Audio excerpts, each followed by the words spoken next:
Estamos para começar a data mais triste do calendário judaico, que é Tisha B'Av, o dia 9 de Av. O dia aonde, quando os espiões voltaram, que falaram mal de Israel no deserto, e o povo, na sua maioria, acreditou nas blasfêmias e coisas ruins que foram mentidas sobre Israel, aquela noite Hashem disse, essa noite é 9 de Av, e eu vou decretar para vocês por gerações, porque já que vocês estão chorando sem motivo, vocês vão agora ter motivos para chorar. O primeiro templo foi destruído pelos babilônios em 9 de Av, o segundo templo foi destruído pelos romanos em 9 de Av, o início do holocausto foi em 9 de Av, 1492, quando os judeus foram expulsos da Alemanha, foi em 9 de Av, ou seja, muitas e muitas tragédias ao povo judeu aconteceram dia 9 de Av, um dia literalmente triste, um dia onde a gente evita até fazer mandamentos, a gente não faz tzedakah, a gente não estuda a Torá, não sei o que é permitido estudar, a gente senta em lugares mais baixos, no chão de luto, a gente só bota o tefilim quase no final do dia, quando vai acabar 9 de Av, demonstrando que a gente só não deixou de colocar porque é obrigação, mas senão a gente não colocaria. É literalmente um dia onde a nossa sorte está mais em baixa, é onde a gente está, aí sim a gente está triste. Porque durante essas 3 semanas, desde que começou o mês de Av, a gente fala que a gente diminui em alegria. Mas quando chega o dia 9 de Av, é um dia de luto total. Um dia onde a gente fica praticamente 25 horas de jejum, igual Yom Kippur, tanto sem comer como sem beber, e um jejum onde a gente passa lendo sobre a destruição do templo, lendo sobre profecias melancólicas e negativas que a gente vê em Daniel, ou em Yeshayahu, Isaías e outros, para que a gente aprenda que existe também o outro lado. E mais do que isso, que a gente pense qual foi o motivo que foi destruído. Porque o primeiro templo foi destruído devido a assassinato, relação proibida e idolatria. E a gente ficou só 70 anos. Eu digo só, comparado agora, que são quase 2000 anos. 70 anos nós ficamos no exílio e voltamos com Ezra, o escrivão, Nehemiah, o profeta, e construímos o segundo templo.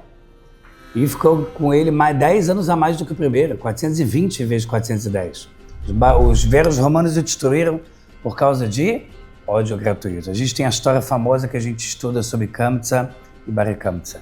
E como o ódio gratuito, e como a humilhação, e como aquela pessoa que quer calar o outro através do ódio, isso só causa destruição no mundo, destruição dos mundos, destruição física e espiritual, destruição total. O ódio gratuito é a maior cólera, é a maior desgraça que existe dentro do mundo e também dentro do povo judeu. Quando a gente permite odiar, falar mal, desejar o mal, a gente tem então a destruição do templo, a destruição de Jerusalém, o exílio de um povo para os 4 cantos do mundo com muito sangue e lágrimas, praticamente há 2000 anos. E por mais que a gente tenha esperança, porque desde 1948 no calendário gregoriano a gente voltou para Israel, ainda não está completo. A gente não tem um Israel baseado na Torá, o tamanho de Israel é mínimo perto de Israel messiânica ou da época de Avraham, patriarca. A gente não tem o templo, a gente não tem os sacrifícios, as rezas, a gente não tem a santidade que deveríamos ter. E tudo isso só vai ser, de fato, reconstruído quando pararmos de odiar, quando a gente conseguir tirar toda a raiva de dentro da gente sobre pessoas que, no final das contas, são nossas frustrações e orgulho, mas que a gente consiga entender isso, que a gente consiga ver. E a gente pode se perguntar, o que adianta rezar nesse dia? O que adianta rezar pela construção do templo se Deus já sabe de tudo, se Deus já sabe o motivo do porquê foi destruído, se Deus já sabe quando ele vai ser reconstruído? É a pergunta de sempre. O que adianta eu rezar?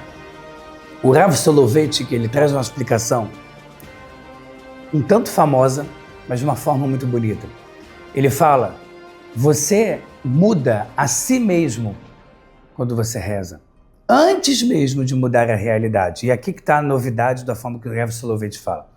Todos nós no judaísmo estamos acostumados nos nossos sábios que a gente diz que quando a gente reza, a gente não muda Hashem.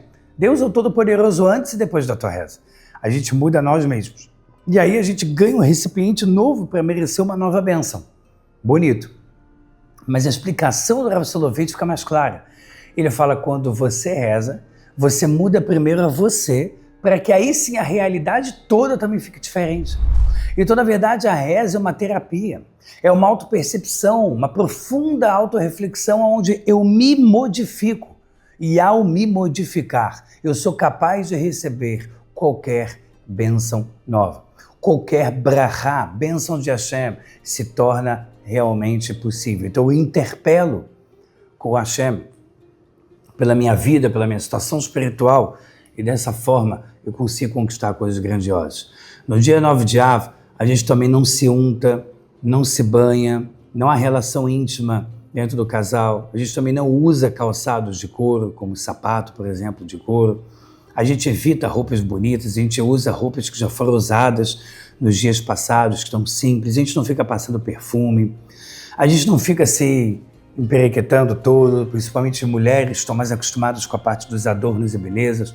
A gente mantém um dia realmente frio, um dia onde o nosso coração está flamejando por Hashem, mas tudo externo fica cru, fica vazio, fica meio morto, para nos mostrar um pouco da realidade do que é o mundo sem Jerusalém reconstruída. O que é um mundo sem o templo, sem o Beit HaMikdash? O que é um mundo sem a providência divina firme, forte, completa, viva? Que nesse 9 de Av a gente consiga se arrepender de todo o coração, de todo ódio gratuito, de toda maledicência, de todo julgamento negativo.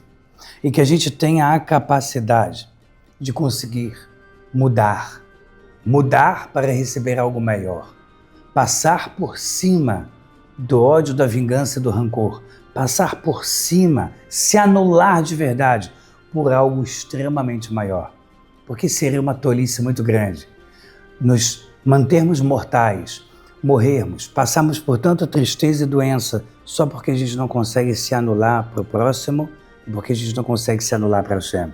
Uma tolice, porque quando a gente se anula pelo próximo para Hashem, a gente constrói um mundo infinito, imortal, eterno, com tudo de bom, sem doença, sem maldade, sem coisas ruins. Mas isso precisa partir de mim e de você através desse 9 de Av. Que nesse 9 de Av a gente aumente em amor gratuito, que a gente aumente a partir de 9 de Av para frente em tzedakah, em caridade, que a gente ajude, que a gente realmente se importe, que a gente tenha, de fato, empatia pela necessidade do outro e pela necessidade, entre aspas, de Hashem. Porque Hashem quer um mundo com mais Torá, com mais bondade. Essa é a necessidade, digamos assim, é o que Hashem quer. Então que eu me importe com isso e coloque como prioridade na minha vida. Vai Torá tudo de bom, que a gente possa ter dias melhores logo, logo, com a vinda de Mashiach Tzidkenu. Para quem não sabe, uma curiosidade para fechar com chave de ouro, é que o Mashiach nasce 9 de Av, não todo ano, mas naquela geração que ele tem uma oportunidade de Mashiach se revelar, cada geração tem uma oportunidade do Messias se revelar, ele nasce quando? 9 de Av, durante a tarde de 9 de Av. Que a gente não só tem o nascimento de Mashiach, mas que a gente já tem a revelação de Mashiach nesse 9 de Av. Amém. Amém.